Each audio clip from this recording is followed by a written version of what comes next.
విని విని విసుగు పడుతోంది. నడివిధిలో నా బిరుదులు చదవకండిరా అంటే వింటేనా వీళ్ళు?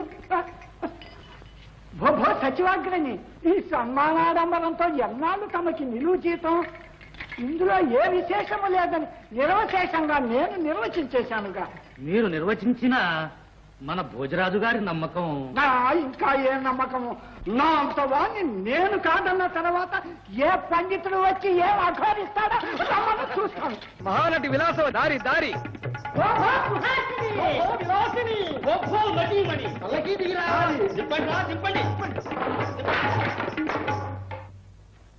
భూపాలు బాబాలు ఏమిటి రాజు? పొడి పొడి పొడి పొడి పొడి.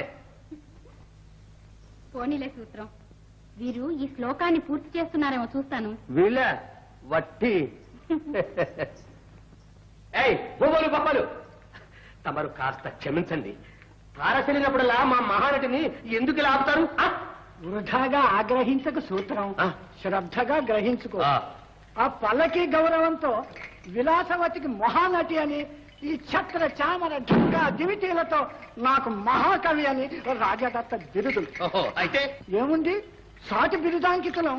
మేము తారసిల్లినప్పుడల్లా నేను ఆమెను ఆశీర్వదించక ఎలా చెప్పు? అలాగండి. అలాగేమిటి చూడండి, ఇలా ఎగాదిగా చూడమేనండి తమ ఆశీర్వాదం. అదేంటి సూత్రం, అందరి చూపుల్ని ఆకర్షించి ఆ అందాన్ని చూచి శ్రవణానందంగా వదటం చాలా కూడని పని. ఈ కన్యామణికి మా భరతాచార్యుల వారు దీక్షనిచ్చారు. ఈమె జీవితం నాట్యగలకు అంకితం అయిపోయింది. అందుకని ఈ కన్య మీద ఎవ్వరూ కన్ను వేయకుండా మేం కాపలా ఉన్నాం. సూత్రం, నా గురించి నువ్వు ఇలా బాదులాడటం నాకేం బాగులేదు. బాగుండకపోతే పలకేకు పోదాం. నేరాను. ఏ నన్ను ఇలా ఆపినందుకు వీళ్ళ పాండిత్యం ఏమిటో నాకు తెలియాలి. ఏమండి, మీరు పెద్ద పండితులం అంటున్నారే, ఈ శ్లోకం అంటూ మీకు ఇంకా చిక్కలేదా అండి? జంతుషు కర్మణం విపాహ అంటే పూర్వజన్మలో చేసుకున్న కర్మలన్నీ జీవులకు విషమంగా పరిణమిస్తున్నాయి అని. ఇందులో రహస్యమేముంది? శుష్క వేదాంతం. ఇంతేనండి? ఇంకే. ఇంత మాత్రానికి నా బోటి పండితులు ఎందుకు, బాల వితంతువులు చాలు. ఆహా, మీ నోటికి తాళం వేయడానికి భగవంతుడు పంపినట్టే వస్తున్నారు వారు. ఎవరు?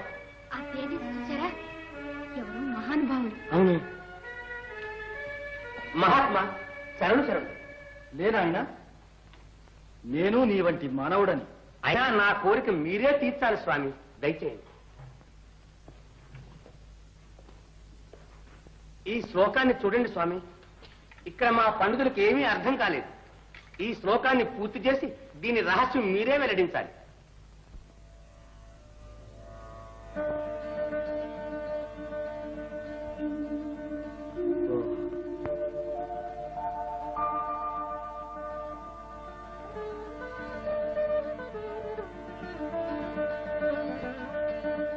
ఏమిటి పూర్తి చేస్తున్నాడా ఏమిటి? శివ శిరసి శిరాంసి యాని రేదు శివ శివ తాని లుఠంతి గృద్ధపాదైషి అంటే శివుని తలపై ఏ తలలు ప్రకాశించాయో శివ శివ ఆ తలలు గ్రద్దల కాళ్ళచే దొరలుతున్నవి కదా అని. ఇంతేనా? ఎంత చక్కని ఊహండి.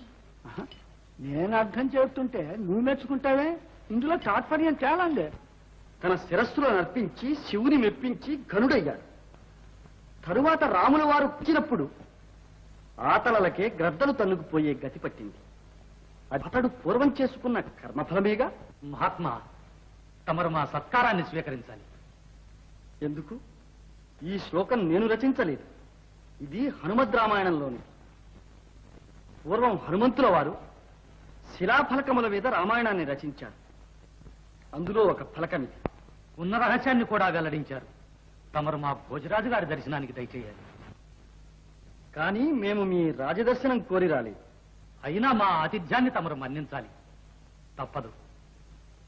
ఇలా నిర్బంధించడం నాగరిక లక్షణం కాదు. నన్ను వెళ్ళనివ్వండి.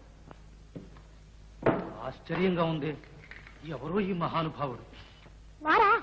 మహాకవి కాళిదాసు గారు. మహాకవి.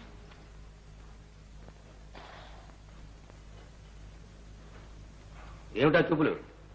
ఎవ్వరూ నీ మీద కనువేయకుండా నేను కాపలా ఉంటే నీవే ఇంకొకరి మీద కనువేస్తేలా? పద పద. పద పద.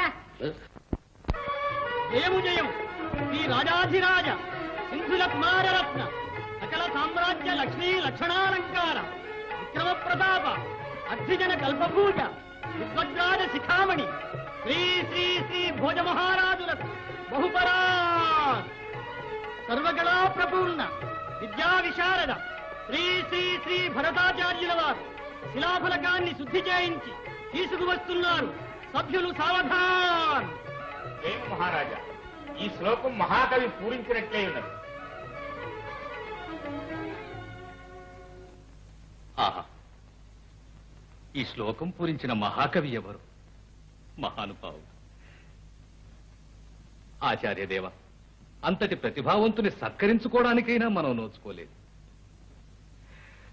చూశారా, ఇందరు మంత్రులు, పండితులు, నటులు, కవులు ఉండి కూడా వారిని తీసుకురా.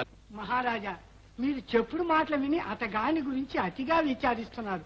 నేను చెప్పేది వినండి. చూడ్డానికి అతడు ఒక పిచ్చివాడి వలె ఉన్నాడు. ఏమన్నారు?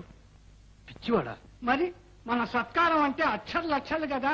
అంత ధనం విడిచిపెట్టుకొని పోయిన వాడు పిచ్చివాడు కాక ఏమవుతాడు? ఏమైనా మన చేతగాని పని వారు చేశారు కదండి. ఆచార్యదేవ, ఈ శ్లోకం హనుమద్ రామాయణంలోనిదన్నారు కదూ. ఆ గ్రంథం లభించే మార్గమైనా చూడాలి. ఏముంది, ఈ రాయి మన బ్రహ్మతటాకంలో దొరికిందన్నారుగా. మిగిలిన రాళ్ళన్నీ బయటపడే వరకు చెరువులోని నీళ్ళన్నీ ఊళ్ళోకి తోడిస్తే సరి. కవి రాక్షస, ఇంకా హాస్యమా? ఇంకా ఏమిటి, ఇక అంతా హాస్యమే. మన రాత కాకపోతే రామాయణాన్ని ఒక కోటి రాసిందట. కోటి. వినలేను వినలేను దైవ నింద. ఎవరా దైవం? కోటేనా? కోటి. చాలు చాలు చాలు చాలు. మాట, మాట.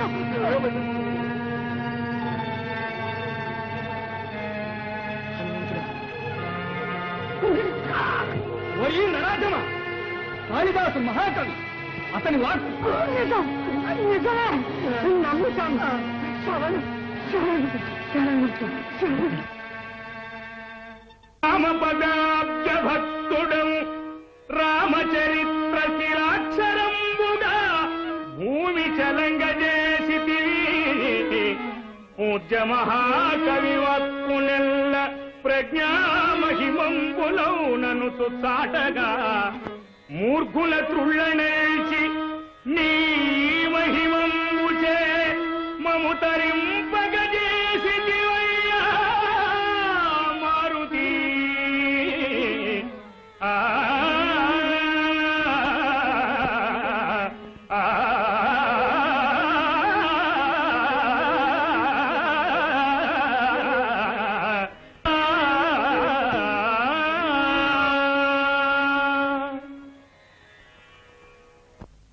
ఎక్కడున్నా సరే ఈ రాత్రికి ఆ మహాకవి దర్శనం చేసుకుని ధన్యుణ్ణి కావాలి.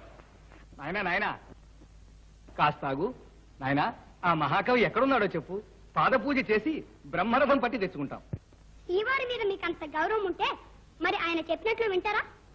తప్పకుండా. వారి మాట జవదాటం. అయితే ఇప్పుడు వారు నన్నేమీ చెప్పవద్దన్న. ఇప్పుడు నన్ను వెళ్ళనిస్తే శ్రీవారిని అడిగి మళ్ళీ వచ్చి చెప్తాను. అలాగే నాయనా, వెళ్ళిరా.